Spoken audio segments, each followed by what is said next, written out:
চট্টগ্রামে বিএনপির তারুণ্যের সমাবেশ ঘিরে উচ্ছ্বসিত নেতাকর্মীরা। নগরীর ঐতিহাসিক পোলো গ্রাউন্ড মাঠে সমাবেশ শুরু হবে বিকেল ৫টায়।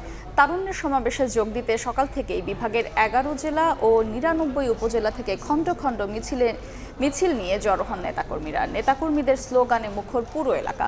সমাবেশে ৫ লাখ তরুণের সমাগম হবে বলে আশা নেতাকর্মীদের। উপস্থিত থাকবেন বিএনপি মহাসচিব মির্জা ফখরুল ইসলাম আলমগীর ও স্থায়ী কমিটির সদস্য আমির খসরু মাহমুদ চৌধুরী।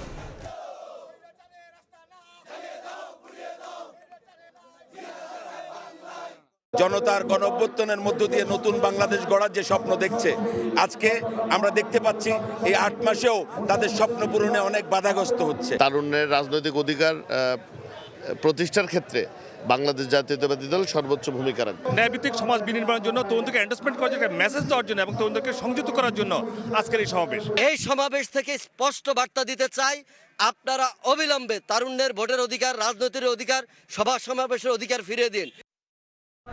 এই মুহূর্তে পলো গ্রাউন্ড মাঠে আছেন সহকর্মী আহমেদ সালেহীন। সরাসরি যাচ্ছি তার কাছে। সালেহীন,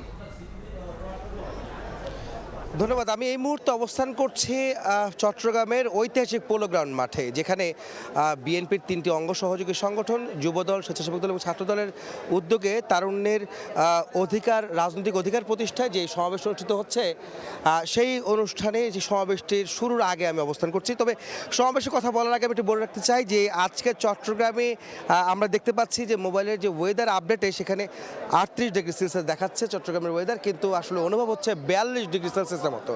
অর্থাৎ প্রচণ্ড গরমের কারণে মাঠে কিন্তু এখনো পর্যন্ত নেতাকর্মীরা তারা কিন্তু সেভাবে আসেনি। তবে কিছু সংখ্যক মানুষ যারা মঞ্চের সামনে ভিড় করছেন, আর আয়োজকরা বলছেন যে এই সমাবেশে আসার জন্য তারা যেন নির্দিষ্ট সময়ে অর্থাৎ 3টার দিকে যেন তারা আসেন, অর্থাৎ রোদটা যদি একটু কমে তখন যেন এসে তারা এই সমাবেশে তারা তাদের যেই কার্যক্রম সেটি যেন পরিচালনা করতে পারে। তবে একটা বিষয় বলে রাখা যাবে, আমার মূল কথা যেতে চাই সেটি হচ্ছে যে আজকের যে সমাবেশ মূলত তরুণদের রাজনৈতিক অধিকার প্রতিষ্ঠা করার অর্থ হচ্ছে যে রাজনীতিতে তাদের ভাবনা কি, তারা তরুণরা যে আসলে আগামী দিনে যে তারা অগ্রদূত হিসেবে কাজ করবেন, তারা যে ভূমিকা রাখবেন এবং আগামীর যে বাংলাদেশ গড়ার জন্য যে বিগত আন্দোলনগুলোতে তরুণদের সম্পৃক্ততা ছিল এবং তাদের যে অবদান ছিল, সেটি যেন সামনের দিনগুলোতে তারা কাজে লাগাতে পারেন এবং তাদের মেধা, তাদের বিচক্ষণতা এবং তাদের যে চিন্তাভাবনা, ধারণাগুলি, সেগুলিকে সামনে এনেই মূলত সামনের বাংলাদেশ বিনির্মাণের জন্য তারা কাজ করবেন। এই সমাবেশের মূল উদ্দেশ্য সত্যি বলতে সেইটাই। এবং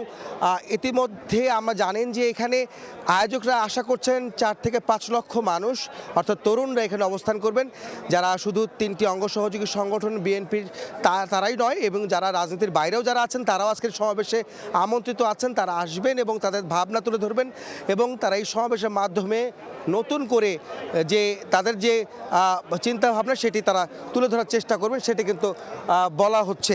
আমরা এখানে দেখতে পাচ্ছি যে ইতিমধ্যে বিভিন্ন সংগঠনের নেতাকর্মীরা তারা কিন্তু হচ্ছে বিএনপির ছাত্রদল থেকে শুরু করে ছাত্রদল, যুবদল, স্বেচ্ছাসেবক দলের নেতারাও কিন্তু এখানে আছেন, যারা আয়োজক আছেন। এবং 3টার সমাবেশ শুরু হওয়ার পরে বিএনপি মহাসচিব মির্জা ফখরুল আলমকে, যিনি এই অনুষ্ঠানের প্রধান অতিথি, তিনি এখানে উপস্থিত হবেন এবং বিশেষ অতিথি আমির খসরু মাহমুদ চৌধুরী, স্থায়ী কমিটির সদস্য, তিনিও কিন্তু এই অনুষ্ঠানে উপস্থিত হবেন এবং তারা তাদের বক্তব্য রাখবেন বলে আমরা জানতে পেরেছি। তো এখন পর্যন্ত এই সমাবেশে এই পোলো গ্রাউন্ড মাঠে বিএনপির 3টি অঙ্গ সহযোগী সংগঠনের আয়োজনে যে তারুণ্যের রাজনৈতিক অধিকার প্রতিষ্ঠা সমাবেশের সবশেষ খবর। সরাসরি যুক্ত ছিলাম চট্টগ্রামের পলো গ্রাউন্ড থেকে।